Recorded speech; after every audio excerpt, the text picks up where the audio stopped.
SEO বলতে আসলে আমরা নরমালি যেটা সংক্ষেপে থেকে এটার অ্যাব্রিভিয়েশন ফরম্যাট যদি বুঝি, সার্চ ইঞ্জিন অপটিমাইজেশন। এখন যদি বলেন সার্চ ইঞ্জিনটা কি, তার মানে আমরা যেখানে সার্চ করি সেটা সার্চ ইঞ্জিন। আবার অনেকেই এটা ভুল ব্যাখ্যা দেন অথবা অনেকেই জিনিসটাকে গুলিয়ে ফেলেন যে ব্রাউজার আর সার্চ ইঞ্জিনের মধ্যে পার্থক্য আছে কিনা। অনেকে চিন্তা করেন যে হ্যাঁ ক্রোম নাকি গুগল, কোনটা সার্চ ইঞ্জিন কোনটা ব্রাউজার। মোটামুটি আমরা সবাই জানি, বাট কিছু কিছু ক্ষেত্রে হয় যায়। তো একটা ব্রাউজার নরমালি ক্রোম, যেটা গুগলের প্রোডাক্ট, এবং আমরা যখন কোনো কিছু সার্চ করি সেই সার্চ বক্সটা হয় গুগলের হতে পারে, সেটা হতে পারে বিং এর, সেটা হতে পারে আপনার ইয়াহুর, সেটা হতে পারে এমএসএন। এরকম হাজার হাজার সার্চ ইঞ্জিন কিন্তু মার্কেটে আছে যারা প্রতিনিয়ত কাজ করতেছে। তো আমরা যদি বিগেস্ট এর কথায় চলে আসি, যে বিগেস্ট সার্চ ইঞ্জিন ডেফিনেটলি গুগলের কথাই চলে আসে, যে মোর দেন 65% ট্রাফিক অথবা অডিয়েন্স কভার করে, সারা পৃথিবীতে সার্চ কভার করে মোর দেন 65, নিঃসন্দেহে এটা বলা যায়। আরো স্ট্যাট নিয়ে আমি আপকামিং ডেতে কথা বলবো, বাট আমি জাস্ট বেসিকটা নিয়ে কথা বলছি। তো এসইও কেন দরকার?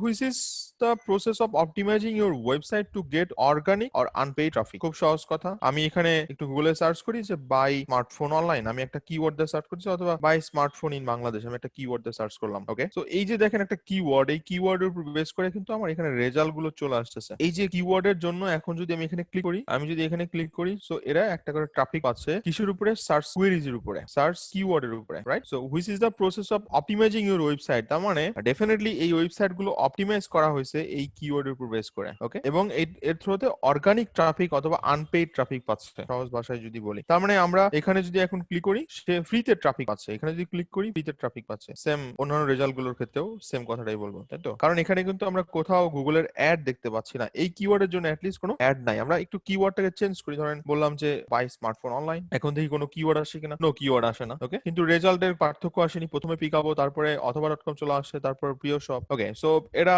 ভালো কাজ করতেছে। আমরা নিচের দিকে চলে আসি, এখানে ইন্ডিয়ান কিছু সাইটও চলে আসতেছে, যেমন ফ্লিপকার্ট, টাটা ক্লিক, ইন্ডিয়ান সাইটও চলে আসতেছে। ওকে, তো বাংলাদেশে ইন্ডিয়ান সাইট কেন আসবে অথবা কেন আসতেছে, দেন ইউরোপিয়ান কিছু সাইট চলে আসতেছে, মোবাইল শপ, এটা কেন আসবে, এগুলো নিয়ে আমরা আপকামিং ডেতে ডেফিনেটলি কথা বলবো, এটা ডিটেলস নিয়ে কথা বলবো। কিন্তু বাংলাদেশে তো লোকাল রেজাল্টটাই আসবে, এটাই স্বাভাবিক। ওকে, এগুলোর এক্সাম্পল অথবা বলবো। তো আমরা কথা বলতেছিলাম যে এসইওটা কি। তাহলে এসইও হচ্ছে একটা ওয়েবসাইটকে অপটিমাইজ করা বেসড অন কিওয়ার্ড, এবং গুগলের কিছু, ডেফিনেটলি শুধু গুগল না, অন্যান্য সার্চ ইঞ্জিনের উপর বেস করে বেশ কিছু প্যারামিটার অথবা ফ্যাক্টরস দেওয়া আছে, যেগুলোকে মেইনটেইন করে এসইও করা হয়, অর্থাৎ সার্চ ইঞ্জিনকে অপটিমাইজ করা হয়। অ্যাকচুয়ালি সার্চ ইঞ্জিনকে অপটিমাইজ করা হয় না, ওয়েবসাইটকে অপটিমাইজ করা হয় ফর সার্চ ইঞ্জিন ভিজিবিলিটি। এটাই বলা হচ্ছে traffic from the search engine results base. By improving your SEO you can work to expand your visibility on the search engine. So আমাদের main টার্গেটটা কিন্তু এটাই, যে আমরা কিওয়ার্ড র্যাঙ্ক করাতে চাই, এবং আমাদের কিওয়ার্ড র্যাঙ্কের কারণে আমাদের